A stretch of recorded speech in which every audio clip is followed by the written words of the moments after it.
Hey, welcome back to Storytime with me. Um, kind of watched this back with my nana the other day and realised that I need to do so much more projecting with my voice and all that. The audio's not really great, and yeah, I've been looking back and seeing some technical issues, and I've been trying to sort some of them, and basically I've not found any solutions I liked. Um, So you haven't gotten anything posted. I have sat here and tried to do this a few times, and it's just not happened the way I'd like it. So well, not I quit, but this will do for now, and I'm trying to improve it. I got a lot on at the moment. So without further ado, also this is the last sorry between sessions.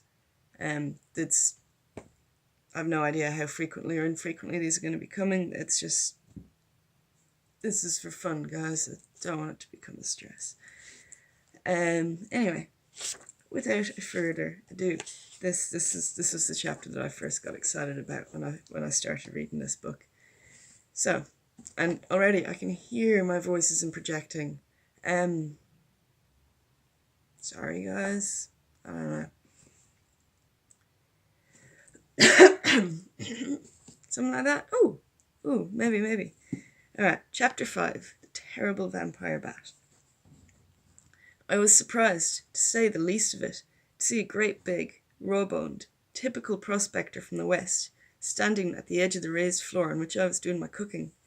Barefoot, dressed only in a cotton undershirt and a pair of homemade pants of the same material, he stood surveying me calmly.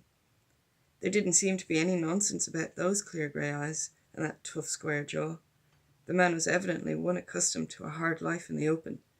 He looked a rough and ready type, perhaps a Texas Ranger. He told me afterwards that, as a matter of fact, the Rangers were the cause of his exile. A bald spot surmounted his rugged face, and a rough grey beard, which looked as if it had been recently trimmed up with a machete, covered his chin. He wasn't very broadly built, but at the same time, he gave the impression of having a great reserve of strength. He looked a man of 45. Then I remembered the governor of Archidona's words, which had never occurred to me until that moment. "You must be Don Juan," I said. "That's me," came the answer, "and that's all the Spanish I know, but I guess that's what they call me. My name's really Jack Rouse." "Well, come in and have something to eat, Mr. Rouse." "Cut out the titles," my guest cut in. "Dinner's just about ready," I went on. "The grub isn't much, but it's the best I can do." Rouse took one look at the steaming pots of rice and beans, the open can of corned beef. "And you're apologising for stuff like this," he said. "I've had nothing to eat for 2 months but bananas." Even as he spoke, I could see his eyes bulging in anticipation. "Well, come on, get busy," I cried, and with that we squatted on the floor and set to work. If ever a man enjoyed a meal, it was Jack Rouse that night. The poor devil was ravenous. I could see in a moment that he was up against it badly. Halfway through the meal, he paused for want of breath and told me something of his story. He'd run away from home when he was 14 and never seen his people since. Most of his family, he had heard, had since been killed by the Sioux Indians, and he, when he was out in the West hunting buffalo, had never passed up a chance of collecting a souvenir himself. He drifted from the West to the Klondike before the big gold rush, where he'd worked as blacksmith and cook in the Groundhog Mine. He cleared out too soon, however, but a year or two before the great discovery was made. Back to Nevada he went and worked as messenger and driver on a stage line. Finally, he tired of risking his life for the poor pay he was getting and got in the company's bad books, under suspicion of having turned over the mail pouches to a pair of road agents without putting up enough of a fight. "Uncle Sam is looking for me," he ended up curtly. For my part, I didn't care a hang who was looking for him. Here was a man of the right stamp for a trip through the country that lay ahead. Within half an hour of meeting him, he had agreed to accompany me down river and share with me what luck might bring. He didn't much mind where he went, as long as he went somewhere. He'd seen quite enough of Archidona to last him for a long time, and as for bananas, he didn't care if he never saw another one in his life. We turned in that night on the floor of the shelter, each one of us pleased with the prospect of the journey we were to commence together on the morrow. My bearers slept at the other end of Napo, a dozen feet away. One thing struck me forcibly, and that was that the Indians swathed themselves from head to foot in the cotton blankets which each man carried, as well as his food. I said something to Jack about this bunch of mummies we've got with us, and he growled out a caustic remark on their seeming to be afraid of the night air, and we left it at that. We lay talking for some time, when suddenly I noticed that every now and then something would fly in at one end of the shelter, cross over our bodies, and disappear into the night at the other end. At times, as the night wore on, these spectres would pass over us so low that we could feel the air from their wings on our faces. Owls, we decided, for they were the only things we knew of that flew so silently by night. At last we fell off to sleep, and I did not wake up till dawn. When I got up, the first thing I noticed was a feeling of dizziness and lassitude which took me by surprise, for I'd slept soundly enough. I turned to Jack to see how he felt, when I was dumbfounded to see a great ugly clot of blood hanging from the back of his head. Immediately I thought of the Indians, who were already up and about, busy with the fire. Jack confessed to feeling weak also, but as for wounds, he had none. I spent the best part of a quarter of an hour searching in vain for any sign of a cut big enough to let flow so much blood. Then I noticed a dull red patch at the foot of my own blanket, but my feet seemed to be unstained. At last I called the Indians' attention to the state of affairs, at a loss for an explanation. And then it was that I saw that one of them had left a similar pool on the floor where he had slept. The porters laughed as if it was the most natural thing in the world, and said that the night birds had been feeding. They immediately pointed out to us our own wounds, which we had failed to find. Jack had been tapped on the forehead, and I on the big toe. And that was my first experience of the vampire bat. The only district between Iquitos and the Andes where I have seen the real blood-sucking vampire bat is the zone through which the river Napo flows. It haunts its banks and the country on either side for a few miles, but I think never goes far inland. It is distinct from the javelin bat, which is almost entirely frugivorous, and from the great vampire, which measures some 28 inches across and is quite inoffensive. In general, it resembles an ordinary bat, except that it is somewhat larger. Its spread of wings measures 10 or 12 inches. It may have been fruit-eating at some time, but if so, like the New Zealand parrot which destroys sheep, it has turned from fruit to a stronger diet. Be that as it may, it now lives on blood sucked from live animals and men. It would appear that this is the sole form of sustenance of this particular species, although, in the case of the javelin bat, the mixture of fruit and blood as a diet is suspected, thus marking an intermediary stage in the process of transition. There are, at the same time, a number of other varieties of the bat family, which are commonly known as vampires, probably from their diabolical appearance, but which are erroneously named, inasmuch as the popular name means bloodsuckers. As a matter of fact, they are either frugivorous or insectivorous. The blood-sucking vampire bat is equipped with 2 pairs of very sharp eye teeth. The wounds which make it are perfectly cylindrical, about an eighth of an inch in diameter and a 16th of an inch deep, made in the form of a cone, as if by a countersink for a screw-head. Where the flesh is covered with a thick skin, as on the feet, the hole is much larger, to allow the 16th of an inch puncture to be made in the flesh itself. It appears that this is necessary for the proper flow of blood to be obtained. These perfectly circular wounds are probably made by the incisor teeth, which have sharp cutting edges. Furthermore, the vampire bats are never known to wake the sleeper whom they attack, nor do they ever attack a man who feigns sleep. I have tried to catch them at work too often. Indeed, they will not even commence operations on one of a party of men while any one of them is awake. To carry out their purpose, they must hover over their victim without alighting, absolutely noiseless and immobile. A body of such weight, if it alighted, would surely wake up the most unsuspecting victim. Again, it is self-evident that a wound of the depth of which they could go could not be made without waking the patient, unless some form of local anesthetic were applied. Therefore, I am forced to the conclusion that these beasts secrete an anesthetic by means of a gland in their mouths or throats, which they inject into the wound as soon as the skin is broken. The wound also appears to be aseptic, and if care is taken, it heals almost at once without leaving a mark. The effects from loss of blood last, however, for several days. The method which the vampire follows when feeding is not to retain the full amount of blood which it sucks from its victim, but rather to pass the main bulk of it straight through its intestine. It has no other stomachic organs, having assimilated that portion of it which has for it a nutritious value.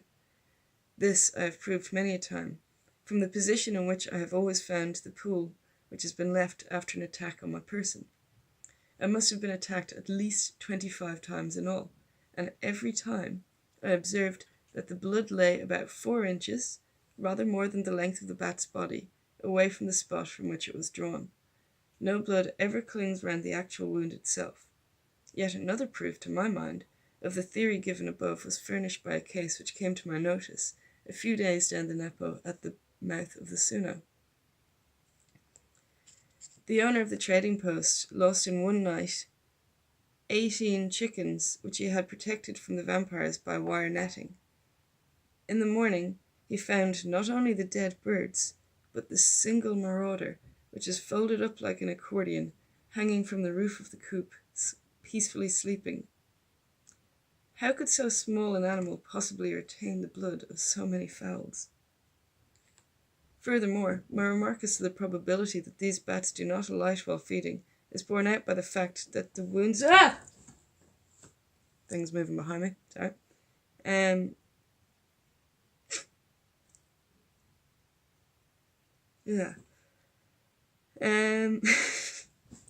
Bloody hell, I'm not restarting this one again. I've done this too many times.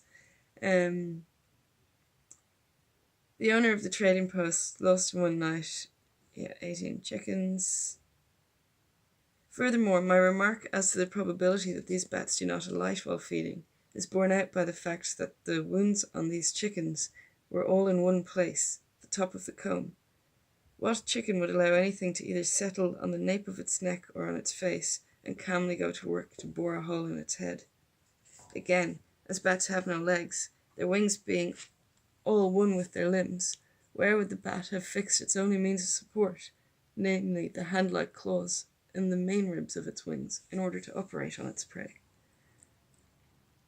As may be imagined, these animals proved a great source of trouble on the Napo. Several members of the Indian crews which Jack and I engaged at different times were nearly put out of commission by 2 or 3 punctures during the same night. We tried to protect ourselves and our Indians by means of toldas, awnings in Spanish, of cotton fabric, erected like mosquito bars, but we found that whenever any part of our anatomies touched the covering, the vampire would make a hole as big as their heads through the cotton and proceed to attack us as usual. They nearly always made for the extremities of the body, particularly the feet, forehead, nose, hands, and elbows. At other times, we tried sleeping out in the sandbars, in the time that they would not leave the woods, in the hope that they would not leave the woods. At such times, we tried to avoid the necessity of sleeping under any kind of cover, as far as our heads were concerned, for the pleasure of sleeping under the stars. However, they covered our hands and feet. We covered our hands and feet, hoping to escape the pest should they find us. It was a vain hope, for they always performed their mysterious operation on our faces. In a word, there was no escaping them. A great deal has been written about vampire bats, real and imaginary, which is misleading, if not exaggerated. For example, it's commonly stated that these animals have destroyed whole herds of cattle which have been imported into various parts of Oriental Ecuador. This may be true, but only indirectly. The obvious conclusion which one draws from such a statement is that the cattle died from loss of blood. This is not the case. They died from screwworms deposited by blowflies in the wounds left by the bats, against which the cattle could not protect themselves. The blood-sucking vampire, contrary to its practice in the case of men, attacks animals while they are awake. I've seen them on the backs of both horses and cows at night, hovering over their withers, evidently to the great distress of the poor beasts. The bats seem to know that the superior intelligence of a man is a source of danger. The fearless tenacity which they display in the one case is as marked as their cautiousness in their other.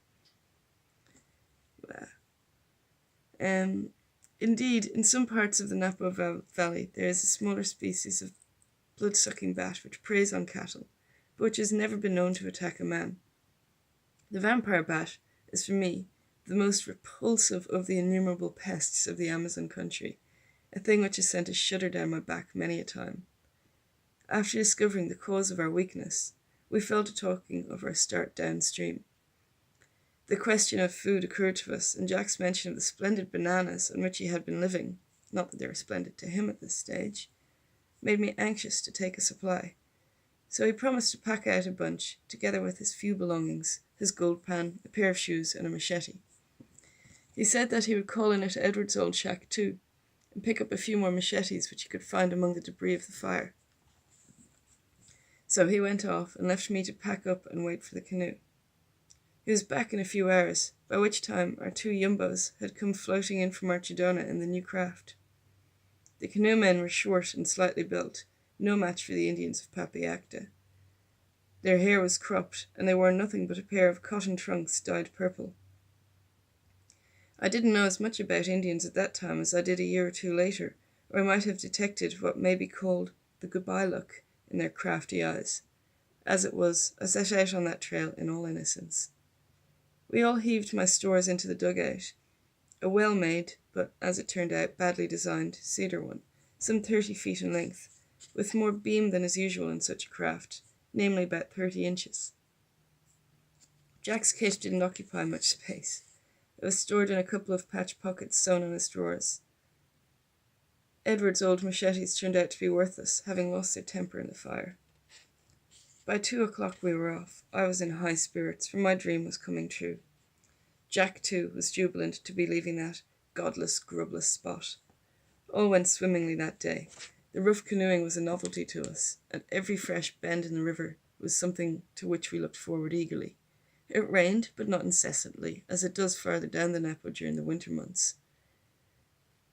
The progress that we made was good, helped onward by the swift current. The Napo is at that point extremely difficult to ascend for the same reason, and because of its broken rocky bed. It is, however, a gigantic river as measured by European standards, and the conditions ruling at one end of it cannot be taken as a criterion of those at the other.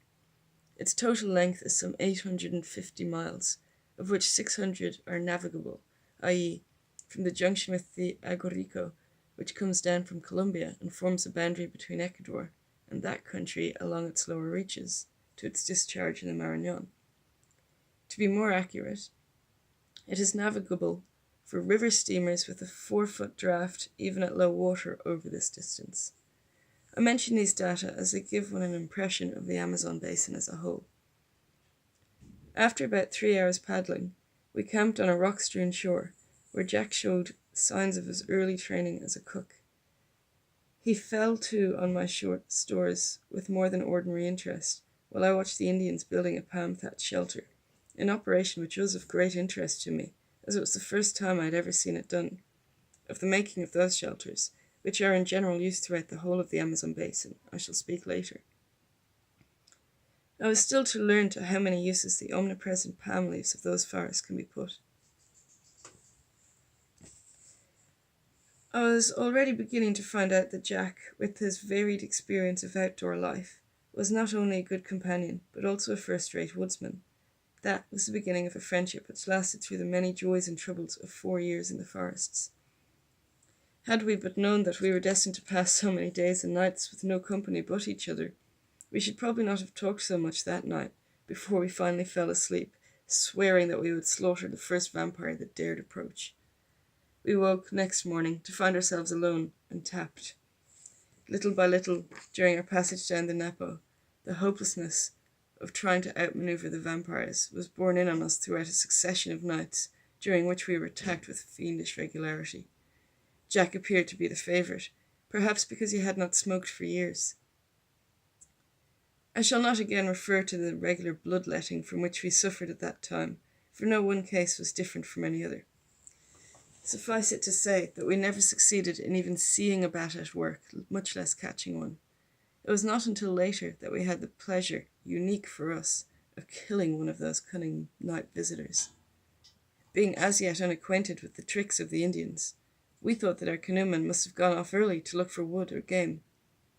Slowly, it dawned on us, after a fruitless search, that we were really alone and would have to paddle our own canoe, an art of which we were by no means master at that time.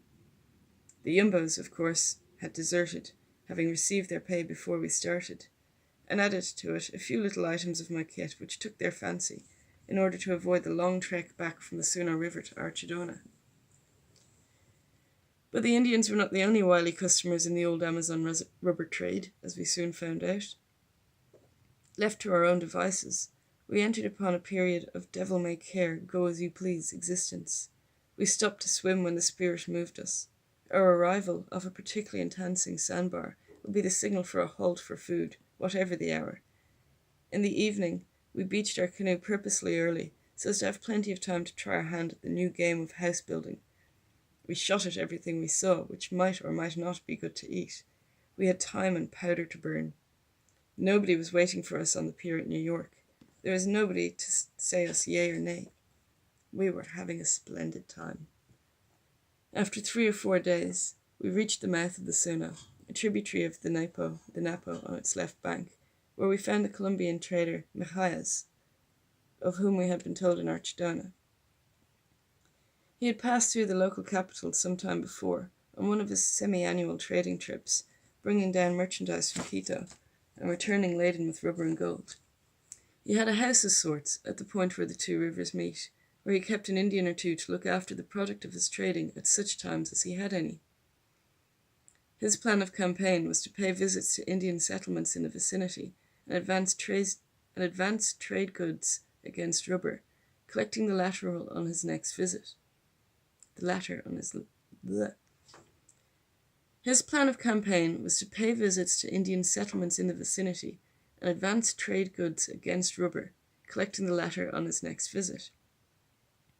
He also had a persuasive personality, which served him in good stead when he encountered a canoe-load of Indians laden with somebody else's rubber, for which they had already been paid by the rightful owner. He was a good Indian who could brush aside his tempting offers and get safely past. Our meeting with Macias played no small part in the shaping of our fortunes. From the first moment of our intercourse, we got on well together. He provided us with a great deal of useful information concerning the ways of the Indians and how to handle them, the ins and outs of the rubber business, and the geography of the country. He certainly knew a great deal about the upper Napo. We decided, as a result of our conversation, to go in for the rubber trade. For that, we needed such things as trade guns, powder and shot, percussion caps, and more machetes and axes. I accordingly traded with the Colombian my imitation jewellery and cotton cloth, which the Yumbo Indians called chamalote, which I had brought all the way from Quito for bartering, in exchange for which he fitted us out with the kind of goods I've mentioned above, which were more appropriate for paying Indians to act as cocheros, rubber collectors in Spanish, and canoemen. The usual procedure was to pay with such goods in advance, the Indians engaging themselves to serve for 6 months and repay you for the goods in arrobas of rubber, according to the recognized scale of exchange. The arroba is a Spanish weight originally, to which no fixed standard can be assigned. Even in different parts of Spain itself it varies. In Brazil it is equivalent to 32 English pounds, in Ecuador and Peru to 25. But the Indians had no scales, and accordingly for them the arroba was a thing of bulk and not of weight. They were simply shown a simple ball of rubber, weighing anything up to 100 pounds, and told that was an arroba. A trade gun was held to be worth 3 arrobas in the case of a single-barreled gun, and 6 in the case of a double. Machetes, axes, and so forth were valued in proportion.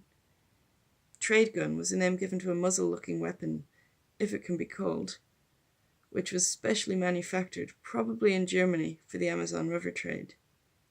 Many thousands used to be sold annually. They were so constructed that they would be worthless after 40 or 50 shots at the most, compelling their new owners to start working again for the possession of a new one. Once in possession of a high-grade gun, no Indian would have ever worked rubber again. Their barrels are made of wire wound on a bar. The latter turned to a slightly conical shape so that it could be withdrawn after the winding was finished. They were then heated and dipped in solder, smoothed off and painted blue or grey. The lock was simple in the extreme, manufactured with the same attention to detail as the barrels. Not more than a thimbleful of powder was put in as a charge. When fired, 3 distinct noises were emitted, the interval between them varying in strict accordance with the degree of dampness of the powder. First, the snap of the cap, which as a general rule functioned promptly. Next, a more or less prolonged fizzing, as the powder gathered strength. Lastly, a snort like a wild pig as a charge left the muzzle, on the occasions in which it did. As often as not, the charge fizzed itself to death through the touch-hole. As it was a matter of speculation as to just when the charge would leave the muzzle, the quarry had to be carefully followed round the horizon in the case of a wing shot, or covered as it ran, the hunter running also in the case of ground game. The guns were deadly at 40 feet. Towards the end of their life, or if too big a charge were used, the barrel would unwind in the most ludicrous fashion. Thus they might even be used, as are the bolas of the Argentine, for entangling the feet of the quarry. Of my personal experiences with trade guns, I shall speak later.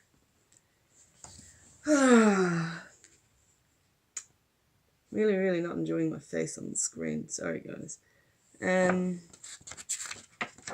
I'm nearly there. As we were talking with Matthias of going in for rubber, he happened to mention the existence of an unexplored river, the Yasuni, which flows into the Napo just above the Agurico from the south. Its banks were, he said, reputed to be inhabited by 2 unknown tribes of savages, infieles, as the Spanish-speaking South Americans call them. No one had ventured up the Yasuni. Not even the cocheros, who knew the Napo well, had ever been able to persuade their Indians to accompany them in the gloomy forest which lined its banks.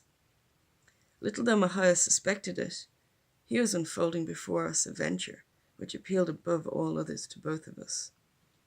To Jack, a born prospector, it opened up visions of gold-working descendants of the Incas in possession of the hidden treasure of the ancients.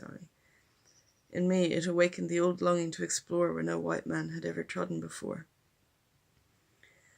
So we postponed our journey to New York in favor of the Yasuni, little thinking how long we should be buried alive, or what my family and friends would say when we failed to put in an appearance. We told Matthias of our decision, and arranged to leave our canoe and stores at his post, while we went up the trail to Loreto on foot to find Indians for our expedition. Loreto is a village 2 or 3 days' march up the Suno from its mouth. It is, like Archidona, a centre of exchange where the trader displays his wares to the Indians who come in from the surrounding chacras. The labour is given in return for trade goods. It is a mere collection of palm houses, like Archidona. So we availed ourselves of his offer to keep our things for us until we returned, and hit the trail for Loreto, with 2 porter guides lent us by the Colombian. 3 days of marching through the inevitable mud brought us to our destination. On arrival, we took possession of one of the empty huts. The whole town was common property, and approached the inhabitants on the subject of the canoemen we had come to engage. We were told to go to the local Indian chief, who lived on a chacra half a day's march away. We found him the next day. He and his wife were grey-haired, intelligent old people, living with their 2 brawny sons in a typical Yumbo house, built of palm-wood uprights and walls with a heavily thatched roof. It was furnished with bamboo beds, a stone fireplace and earthenware pots, with the sprinkling of iron utensils imported by traders. They had a well-kept chacra, in which they reared the ever-present bananas and yucca, the Spanish name for cassava or arrowroot. The 2 principal articles of food of all the people of the Upper Amazon basin and its tributaries. They also kept fowls and followed the curious practice of cutting the rooster's vocal cords to avoid being located by strangers. It was a comical sight to see them going through all the motions of crowing without uttering a sound. The old man took an intelligent interest in the welfare of his people, inquiring most carefully as to our intentions, the pay we would give, and the date of our return. We made him a present of a trade gun, assuring him that it was absolute yangamatas, gratis, if he would aid us in securing 5 experienced rubber workers to go with us down the Nepo. We dared not mention a Yasuni by name, for that would have meant the end of all things. He fulfilled his contract. The men were found. My knowledge of the Quichua tongue, picked up in Occidental Ecuador, stood me in good stead. Without it, we should have been in a poor way, for Jack spoke not a word of it. The men picked were a fine-looking lot, little more than youths, led by one whose name was Santiago. But we were faced with a disappointment. We had to sit down in Loreto for 3 solid weeks while the Indians prepared their marching kit. It came as a great surprise to us that they should take so long about it. We had imagined that they would be ready within 24 hours of agreeing to go. Here it was, then, that we made our first acquaintance with masata, as the Yumbos call the arrowroot pulp, preserved with human saliva which they drink with every meal. Their women prepare it for them by masticating cooked arrowroot and packing it in palm leaf-lined baskets. It is a long process, identical with the making of the giamachi of the Antipas, of which I shall speak at greater length later on. We too were forced to subsist on masata to a certain extent. Many a day we sat about waiting for our breakfast to be chewed for us. Jack, I remember, took exception to the masata prepared by an old hag who had but a few teeth left and did the work with her gums and her tongue. I would pass quickly over that period of boredom, relieved only by the necessity of constantly urging our Indians to greater speed in their preparations. We had already paid them a trade gun apiece. Finally, they were ready, equipped only with their guns, which still retained their barrels intact, and about 150 pounds of masata apiece. The total lack of game around Loreto had certainly deprived us of many a square meal, but perhaps the balance was in our favour, as our rubber workers had, by the same token, been unable to fire their guns. The latter might, by then, have reached the unwinding stage. In order to save time and transport our heavy stores of masata as easily as possible, we boarded a canoe and arrived back at Mahia's post in a short day. I passed the day in explaining to the Indians that I had a fine assortment of trade goods awaiting us at the mouth of the Suna. We stepped ashore and entered the Colombian's house and found it empty. Alright, that's the end of that chapter. Sorry, I was definitely not on ball by the end of it. Yeah, I've started this so many times and I've just struggled to get through the end. You're getting this version of it. Sorry. Yeah, hopefully the next few will be more informed and all that. But yeah, here's a terrible vampire bat. What's the name of our next chapter?